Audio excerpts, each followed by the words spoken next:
When I was a kid, my family, my parents and I, would often go camping in in Oregon and Washington, and that usually meant long drives. And this was in the days before there were all sorts of portable electronics to keep a kid engaged. And so I fell back on the tried and true, reading books. And fortunately, I did not get carsick reading books. And I remember one trip in particular. I was probably maybe a sophomore in high school, where I was reading a book that was talking about how all of the biblical prophecies were going to be fulfilled in very short order. It went through Daniel, and it went through Ezekiel, and it identified Gog and Magog, which are referenced in Ezekiel, with um, the Soviet Union and other countries that are countries referred to in the Middle East, the spiders that were, or the scorpions that are mentioned in some of the biblical texts, they identified with helicopters because of the uplifted tail. And I knew, because the book told me so, that everything was going to come crashing to an end really soon, and I'd better get my stuff in order so that I would be ready when the rapture happened. Um, that was many years ago, and the promises in Hal Lindsey's book, The Late Great Planet Earth, have not come to pass yet. But that hasn't stopped folks from pondering, prognosticating about the end times, what will happen to us, what will happen to the world when the end comes crashing in. And you know, we as Christians can't avoid this question because we're reminded of it daily or weekly in our worship. Certainly, you know, our creedal statements about in the Apostles' Creed, you know, Jesus ascended into heaven and is seated at the right hand of the Father. He will come again to judge the living and the dead. Or similar words in the Nicene Creed, he ascended into heaven and is seated at the right hand of the Father. He will come again in glory to judge the living and the dead, and his kingdom will have no end. It shows up in the great hymn of the church, the Te Deum.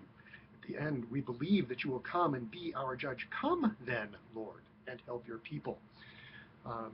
These are things that are part of our worship, our regular worship, part of our heritage, part of our tradition. And, you know, they're in our catechism. We teach these concepts to newcomers to the faith. What do we mean by the coming of Christ in glory? By the coming in Christ in glory, we mean that Christ will come, not in weakness, but in power, and will make all things new. What do we mean by the last judgment? We believe that Christ will come in glory and judge the living and the dead.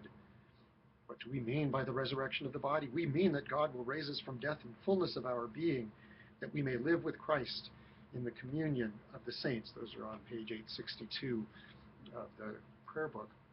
So these are part of our Christian tradition, our Christian heritage.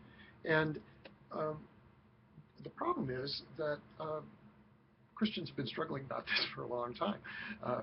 Going back to the very first letters that Paul wrote to Christians in Thessalonica.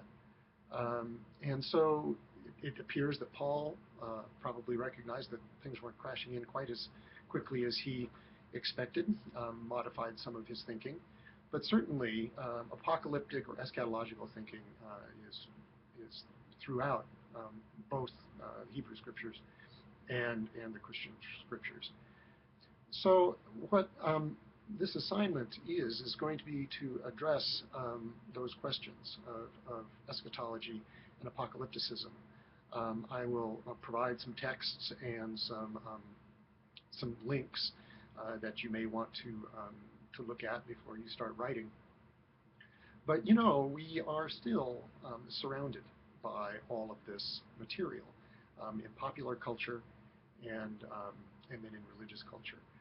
So from everything from the Left Behind series of books to the forthcoming movie in October with Nicolas Cage, our fascination with the Mayan apocalypse of 2012 and the movie of the same name, even going back 14 years, we were afraid that the world was going to come to an end in Y2K, and most of us got up January 1st in the year 2000 to find that the world hadn't come to an end.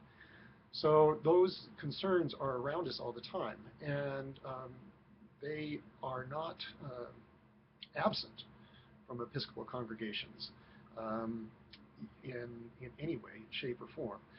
Not everyone thinks the same about what's going on in the end times.